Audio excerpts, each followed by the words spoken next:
ছোটবেলায় ঘুম থেকে উঠে সকাল সকাল স্কুলে যাও, আবার প্রাইভেট পড়ে স্কুল সেরে 4টায় ছুটি, তারপর আবার খাওয়া দাওয়া করে আবার পড়াশোনা। তখন মনে হতো যে মাকে দেখে তখন খুব হিংসা হতো, মনে হতো যে কবে মায়ের মতো হব। মায়ের কত শান্তি, লেখা নাই পড়া নাই, কেউ মারে না বকে না, সারাদিন পর পর কোনো প্যারা নাই। কিন্তু বড় হয়ে দেখলাম যে আসলে মায়েরও শান্তি নেই।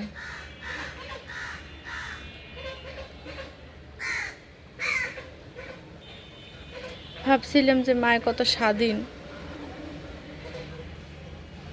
সে যেখানে খুশি যাইতে পারে, যা খুশি খাইতে পারে, যা কিছু করতে পারে। যখন আমি মা হয়েছি তখন আমার আসলে ভুলটা ভাঙে, মনে হয় যে না, আমিই স্বাধীন ছিলাম, মাই ছিল পরাধীন। আমি যখন খুশি সকালে ঘুম থেকে উঠতে পারতাম, কোনো বাধা ধরার নিয়ম ছিল না। আমি যা খুশি খাইতে পারতাম, আমি বলতে পারতাম যে আমি এইটা খাবো না ওইটা খাবো। আমি কাপড়ের বেলায় বলতে পারতাম যে না এইটা পরবো না ওইটা পরবো। কোথাও যেতে মন চাইলে আমি বলতে পারতাম যে না আমি এই জায়গায় যাবই। তো মা বলতে পারতো না, তাকে যেটা খেতে দেওয়া হতো সে সেটাই খেত, যেটা পড়তে দেওয়া হতো সেটাই পড়তো। যেখানে যাওয়া তার বারণ ছিল সেখানে সে কখনোই যেতে পারতো না।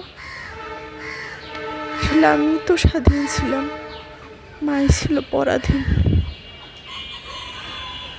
মায়েদের জীবনটা আসলে এরকমই, বাইরে থেকে দেখতে কত সুন্দর মনে হয়, আসলে সুন্দর না।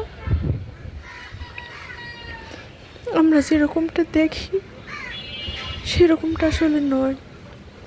মায়েদের জীবন থাকে অনেক ত্যাগ, অনেক ধৈর্য, অনেক সহ্য, অনেক কিছু।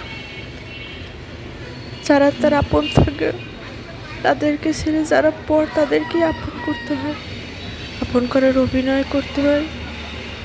সারা জীবন ধরে এই চেষ্টাটা চালিয়েই যেতে হয় এবং মৃত্যু অবধি। মৃত্যুর মাধ্যমেই এই চেষ্টার মুক্তি।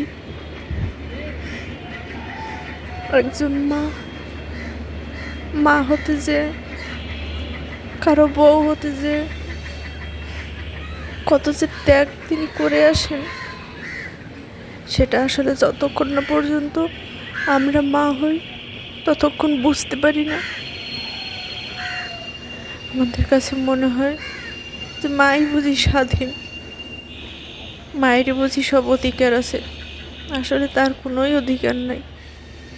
তিনি কি খাবেন, কি পরবেন, কোথায় যাবেন, তিনি ঘুমাবেন না জেগে থাকবেন, তিনি হাসবেন না কাঁদবেন, সবটাই অন্যের ইচ্ছের উপর নির্ভর করে।